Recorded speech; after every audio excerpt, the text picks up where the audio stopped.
அஸ்ஸலாமு அலைக்கும். ஈதோட mini vlog பார்க்கலாமா?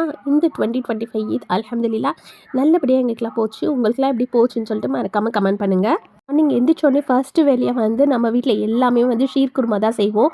நானும் வருஷம் வருஷம் ஷீர் குருமா தான் செய்வேன். இந்த வாட்டி தான் கொஞ்சம் ஃபிர்னி செய்யலான்னு சொல்லிட்டு கொஞ்சமாக பாஸ்மதி அரிசி ஊற போட்டு அதில் தான் வந்து ஃபிர்னி செஞ்சுருந்தேன். சூப்பராக வந்துருந்துச்சு.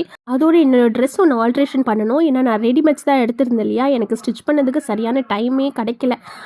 ரம்ஜான் அன்னைக்கு தான் வந்து காலையில் உட்காந்து ஸ்டிச் பண்ணேன். கொஞ்சம் பெருசாக இருந்தனால கொஞ்சம் டக் மாதிரி பிடிச்சிட்டேன். இப்போ நான் தொழுவதுக்கு முன்னாடி ஏதாவது சாப்பிட்டுட்டு போகணுன்னு சொல்லுவாங்க. ஏன்னா அதுதான் வந்து அஜிபர்னாக்கும் நோம்பர்னா தொழுகைக்கும் உள்ள வித்தியாசமே.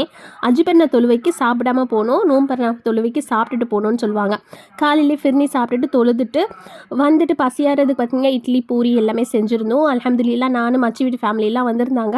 எல்லோரும் ஒன்றா சேர்ந்து சாப்பிட்டுட்டு பார்த்திங்கன்னா பிரியாணி ஆர்டர் பண்ணியாச்சு. ஏன்னா இந்த வட்டியாவது செய்ய வேணாம், எல்லாமே ஆர்டரே போட்டுடலாம், கொஞ்சம் ஃப்ரீயாக இருக்கலாம்னு சொல்லிட்டு ஆர்டர் போட்டாச்சு. என் ஹஸ்பண்டும் கொஞ்சம் கொடுக்குறவங்களாம் கொடுத்துட்டு மச்சி வீட்டுக்கும் எடுத்துகிட்டு போயிட்டாங்க. அதோடு அவங்க வந்து கடையை ஓப்பன் பண்ண போயிட்டாங்க. ஏன்னா அவங்களுக்கு 365 டேஸுமே வந்து கடையை ஓப்பனாக இருந்தால் தான் அவங்களுக்கு ஒரு ஹாப்பியாக இருக்கும். அதோடு எங்களுக்கு என்ன பண்ணுறதுன்னு தெரியல. நாங்கள் ஃபோட்டோ ஷூட்ஸாக பண்ணிகிட்டு இருந்தோம். இது வந்து ஒரு 2025 மெமரிஸாக இருக்கட்டும்னு சொல்லிட்டு நாங்கள்லாம் ஃபோட்டோ ஷூட்லாம் பண்ணி முடிச்சுட்டு ஈவினிங் மேலே அப்படியே வந்து வெளியில் கிளம்பிட்டோம். இப்படி தான் என்னோடய ஈத் வந்து போச்சு. அல்ஹம்துலில்லாஹ். உங்களுக்கு எப்படி போச்சுன்னு சொல்லிட்டு மறக்காமல் கமெண்ட் பண்ணுங்கள்.